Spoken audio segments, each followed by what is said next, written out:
Allez-y, maître. Bon, le juge des référés, Liberté, vient de rendre sa décision, qui a surpris tout le monde. Et je pense même que la décision a surpris l'État du Sénégal. Pourquoi?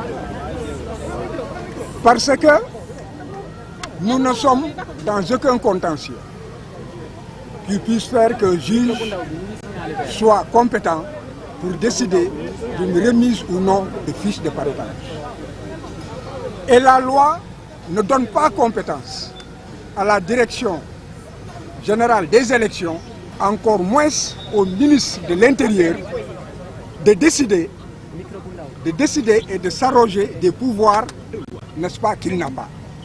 Parce que la direction générale des élections est délégataire d'une puissance de service public. Et ne peut pas, lorsqu'il n'a pas une habilitation expresse, s'arroger des pouvoirs. Et le représentant, je dis bien, du peuple, le ministère public de la Cour suprême, le procureur, madame le procureur de la Cour suprême, a clairement expliqué que ce que la direction des élections et le ministre de l'Intérieur ont fait relève d'une voie de fait. Qu'ils n'ont pas la compétence dévolue par la loi pour procéder comme ils l'ont fait. Qu'ils ont porté gravement atteinte aux droits de Ousmane Sonko. Qu'il ne leur appartient pas de dire si Ousmane Sonko doit être, comment dirais-je, la candidature de Ousmane Sonko est valable ou n'est pas valable parce qu'on, pour l'instant, nous sommes candidats à la candidature. Et ces questions ne relèvent que du pouvoir du Conseil constitutionnel. Que par voie de conséquence, puisqu'ils ont agi tel qu'ils l'ont fait, il s'agit en réalité d'une violence d'État qui est exercée et qui n'a pas de fondement juridique assis. Et l'avocat général a demandé à ce que l'on délivre à Ousmane Sonko les fiches de parrainage. On a été surpris. Dès qu'il a terminé, le juge a commencé à lire sa décision. Et après un raisonnement où nous attendions à ce qu'il nous donne raison, et certainement où le représentant du ministère public attendait aussi qu'il lui donne raison, parce qu'il a reconnu l'urgence en raison des délais. Il a reconnu qu'il y ait que le droit de voter et d'être élu est un droit, est une liberté fondamentale qui est garantie par la Constitution et prévue par les traités et conventions ratifiées par le Sénégal et auxquelles le Sénégal doit être soumis. Que le fait d'avoir des fiches de parrainage participe du processus électoral. Et que par voie de participe du processus électoral. Après avoir reconnu tout cela, après avoir reconnu l'urgence, alors le juge, brusquement, et sans que l'on puisse comprendre comment, il a dit que la direction de surveillance des élections et le ministère de l'Intérieur avaient le droit d'empêcher qu'on remette à Ousmane Sonko des fiches de parrainage. Donc nous avons tous été assommés. Et jusqu'à présent, chacun se demande qu'est-ce qu'il a dit, parce qu'en réalité, la fin était au murmure et j'étais obligé de m'approcher de lui et de tendre l'oreille. Mais quand même, j'étais obligé d'aller demander au greffier, mais enfin, qu'est-ce qu'il a murmuré? Il m'a dit, il a rejeté. Et que comptez-vous faire maintenant? Alors, je dis que cependant, je ne suis pas surpris. Parce que, écoutez mon raisonnement. Je dis que j'ai été déçu. Parce que le droit n'a pas été dit. Que je ne suis pas surpris parce que depuis 2015, avec le pouvoir exécutif en place, je ne vois nulle part la séparation de l'exécutif et du pouvoir judiciaire. Ce que je vois, c'est qu'il y a une rupture des amarres entre l'État du Sénégal et la démocratie et l'État de droit. Par voie de conséquence, cela se reflète nécessairement dans les décisions de justice. Et là, c'est bien dommage. Parce que nous sommes à un tournant historique où on veut priver le peuple sénégalais de la possibilité de choisir souverainement celui qu'il a décidé de mettre à la tête des affaires de ce pays. Et là, une poignée de personnes ne peuvent pas nous prendre en otage.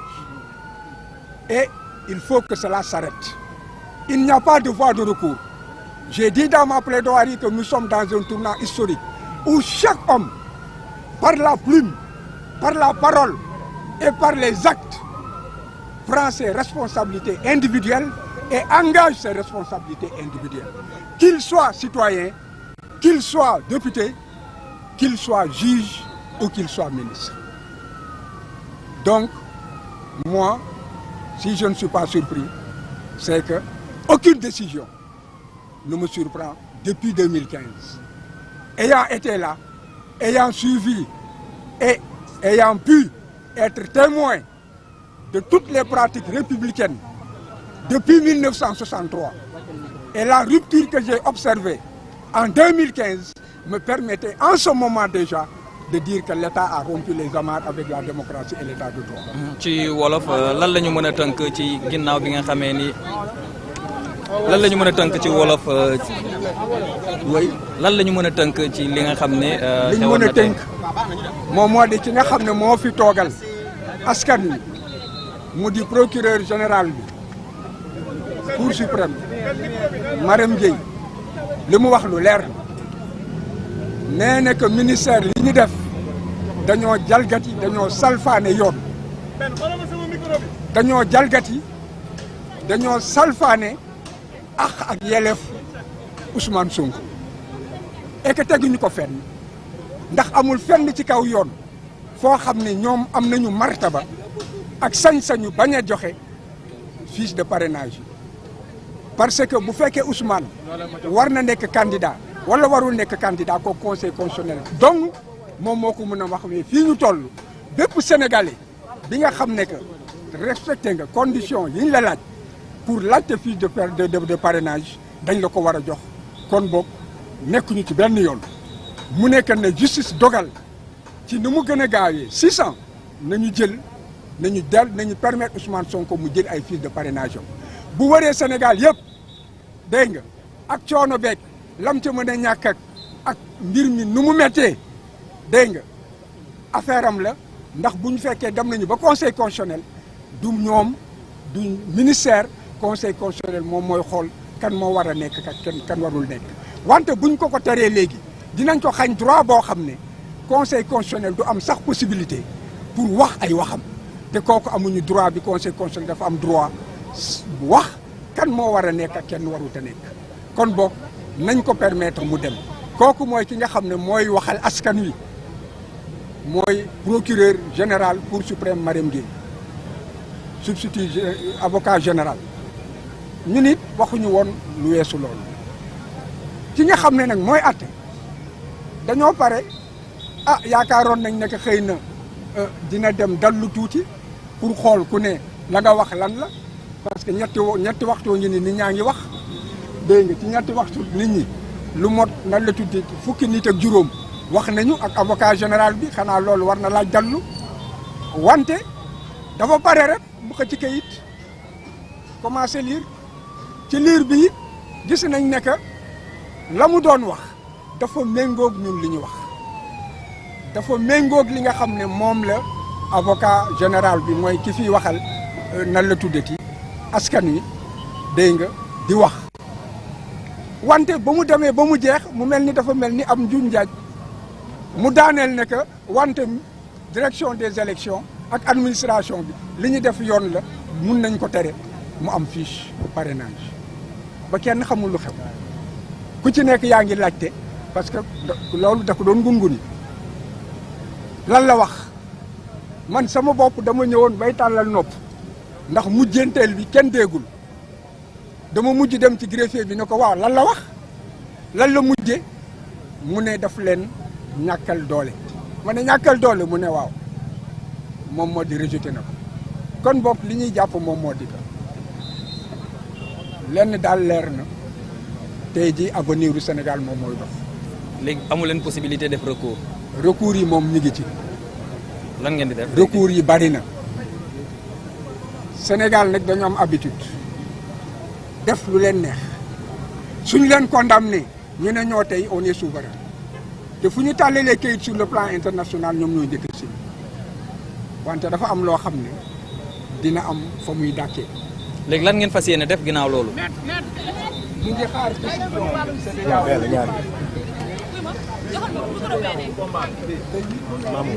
ñu ngi lan la tuddati Ziguinchor foofu it ñu ngi fay xaar décision. Merci.